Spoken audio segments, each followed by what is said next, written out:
up, you guys? Hi, hello, my name's the Flower Child Tarot, back again with another video. So I usually do videos like pig card readings and tarot readings, but I also have a passion in spreading spiritual knowledge, and one of my spiritual knowledges that I love most is healing, because I am a healer and crystal healing is one of my big passions.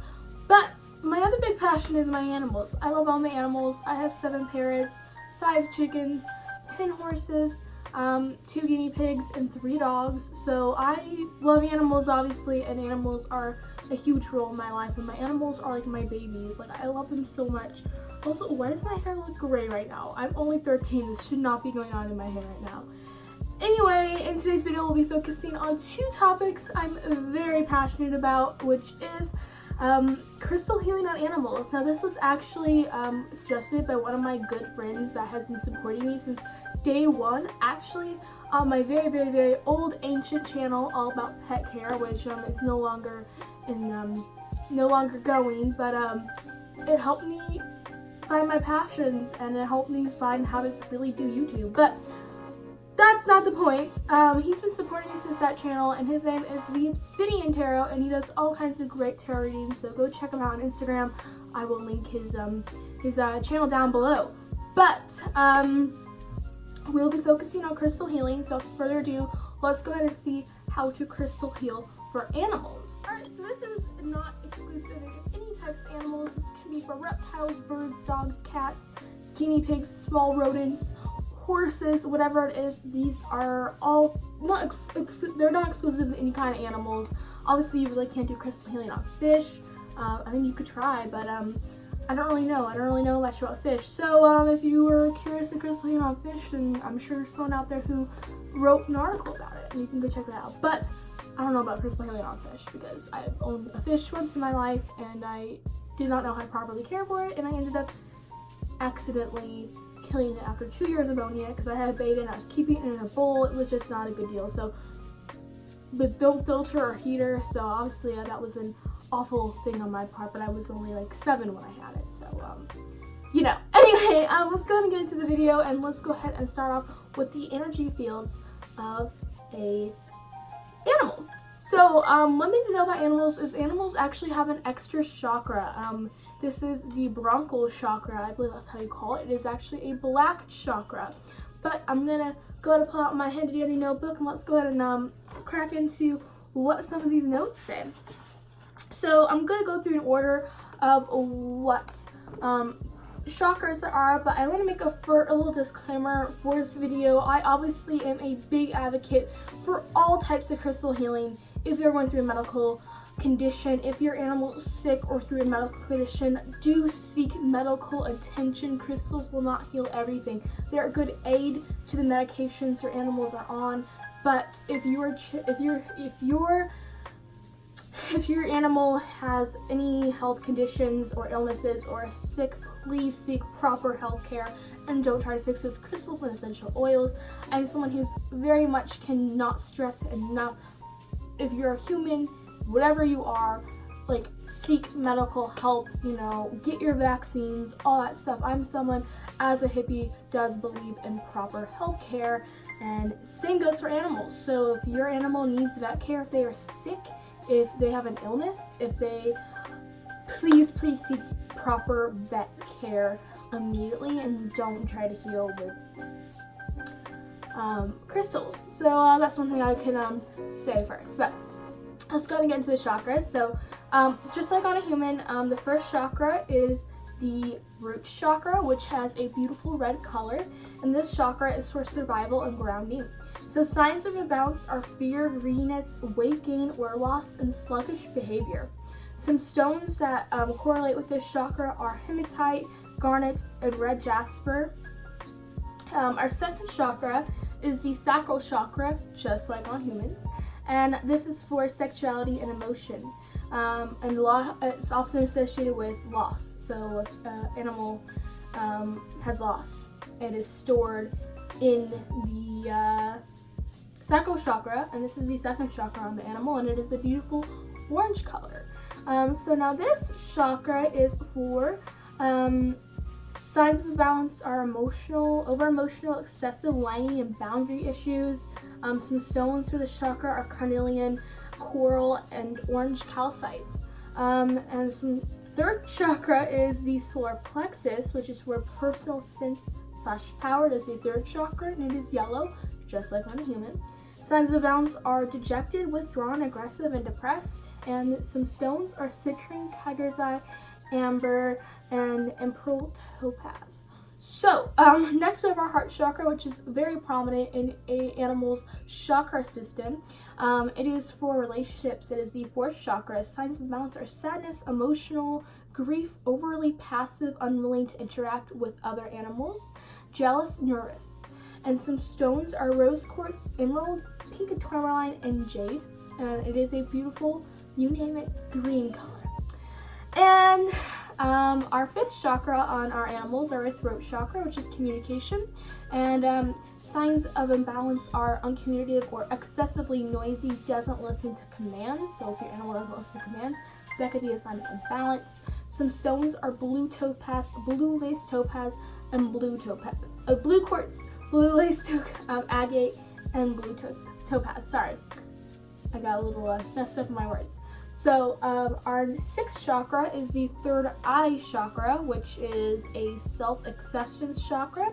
Signs of imbalance are headaches, bad eyes, and distance. Stones are lapis lazuli, fluorite, amethyst, and chlorite.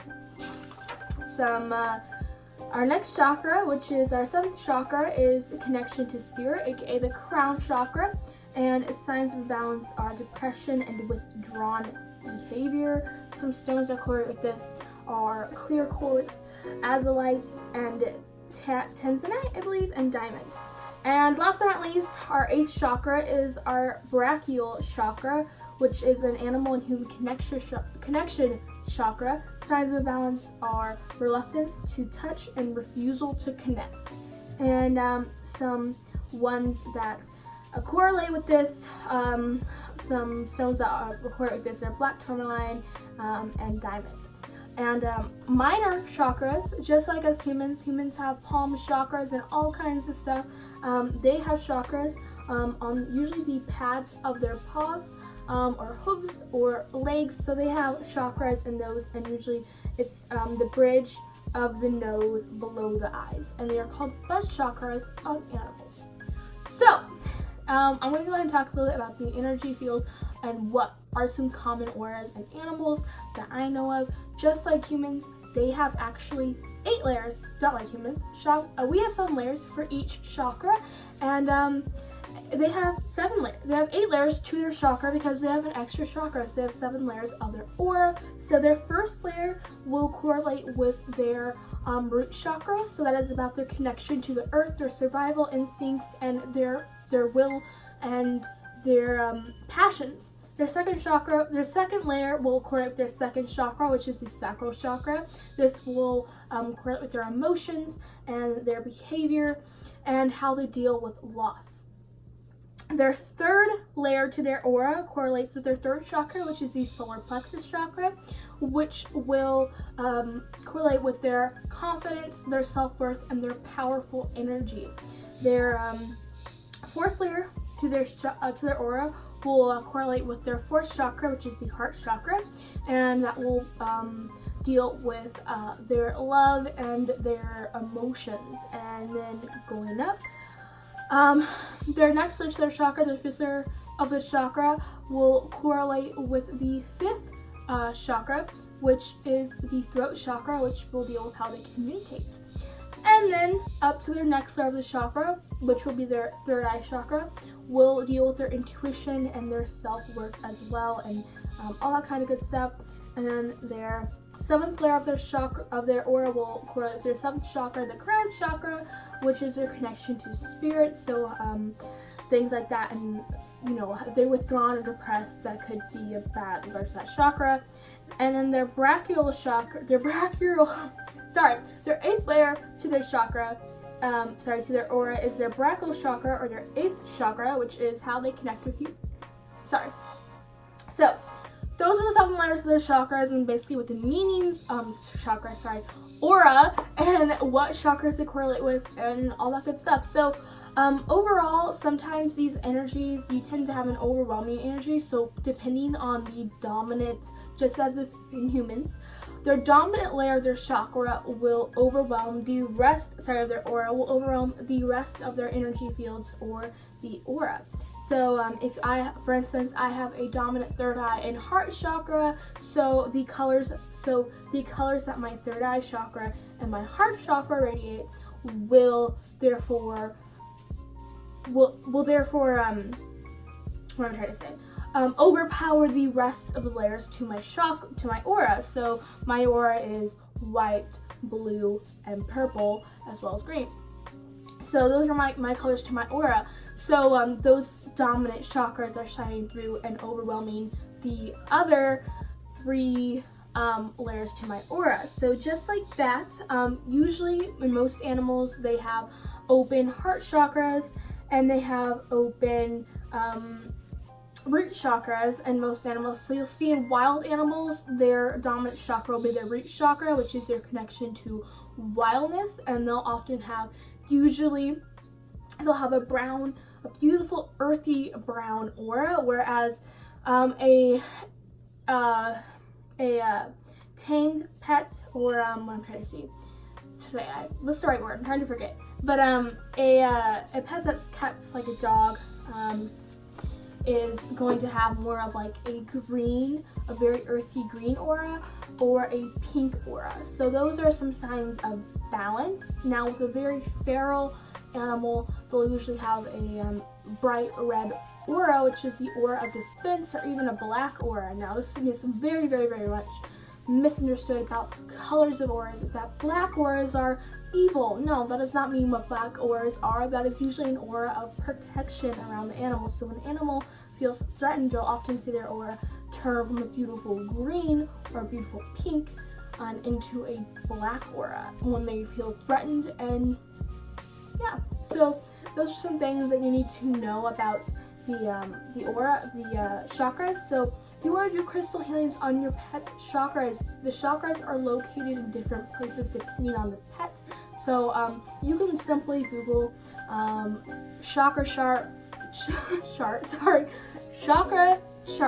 for a cat, a dog, a bird, a horse, a reptile, and you can go from there. I will insert some pictures somewhere on the line of the chart for chakras on the animals. So let's go ahead and get into some crystals and how crystals can aid in healing. So a good crystal for sleep anxiety and aiding your pet into training is agate.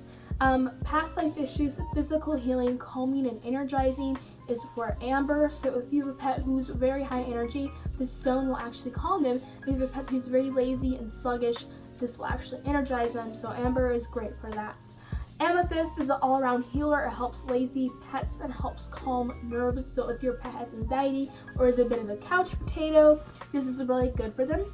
Black obsidian is great for reptiles because it absorbs the heat and negative energy. So this will actually, reptiles will love the warmth of the heat, and make sure that if you have obsidian in their habitat, the edges are not sharp and it won't harm your poor little reptile, and make sure it's all smooth and all that stuff, but it is not toxic to your reptile, so there's no need to worry. Black onyx is a great stone for outdoor pets. It actually draws out negative energy and entities. It is good for parasites and fleas as well, and the bowels, and it's good for physical strength, and it's good for the stamina and it's good for physical illnesses and trauma, and even keeping your animals out of fights and quarrels with other animals. And you can use this stone by simply dropping it into your dog's or your cat or whatever animals into their water. It's not toxic, so it won't hurt your animal, obviously.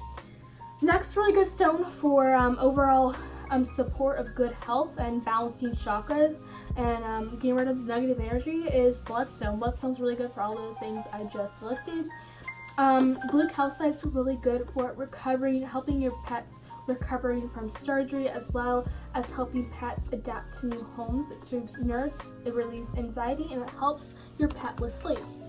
Blue lace agate's really good to promote sleep. It calms anxious pet and it boosts their self-esteem.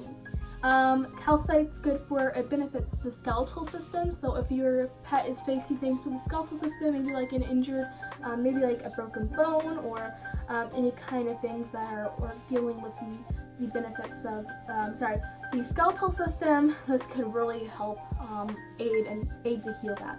Carnelian promotes warmth and happiness and harmony, and it helps relieve fear, anger, and envy. It's really good for shy or nervous pets, and it's good for skin as well. Clear quartz strengthens the aura, protects energy, and helps pets' immune system and heightens communication. It's good for training pets. So if your pet is having trouble training and picking up on cues, this can help it. It's also really good for bird owners who are trying to tame and train their bird. And it's really good for it's an overall healer, and you should clear your clear quartz energy in the evenings because that helps charge it as well. Coral is a really good stone for kidneys and bladder. So if your animals are having really bad issues with their kidneys or their bladder, this could really help it. Fluorite is really good for bones. So blue fluorite is good for bones. Blue, green, and clear fluorite is good for respiration, the respiratory tract, and green and yellow fluorite is good for blood purification and lymph glands. Green fluorite is good for. Sorry, this is just like a whole bunch of colors for each. It's all different. Garnet's really good for the reproductive system. So if you're trying to deal with your pet who may have reproductive issues, this is really good.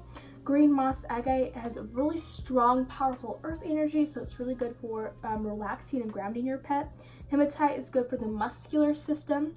Jasper is good for grounding, tranquility, inner strength, and it alleviates fears. Kyanite is good for aligning all chakras, tendons, and bones.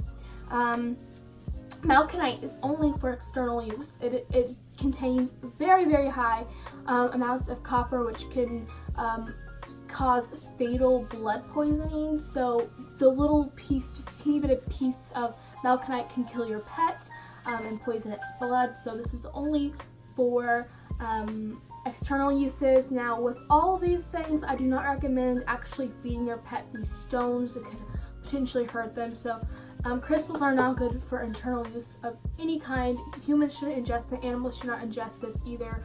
So malachite especially has copper and can kill your pet automatically. So don't give your pet malachite.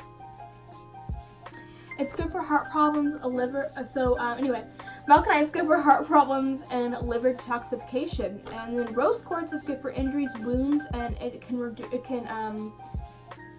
so it is good for standoffish and aloof pets. It helps animals accept love and companionship from your owners. So if you're trying to bond with your pet, this can really help strengthen the bond.